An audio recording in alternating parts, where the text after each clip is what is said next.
Hello, this is Bassist King, and I'm back with another innovation in bass. And today I am introducing Quantum Blend. And this is a bit of a complex one. It is a mix of a pickup blend, a bandwidth, and an envelope knob. And the best way I can describe it is that it starts off as a pickup blend, and then it goes to a low frequency to a high frequency, then to a decay to sustain, and it starts over again in whichever direction you're going, towards the bridge or the pickup. And it does this only using little tiny bits of movement, and is even touch sensitive, so it's quite flexible.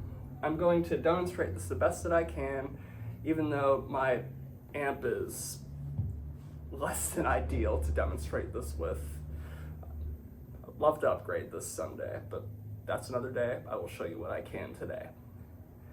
Anyway, here we go.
Not terrible.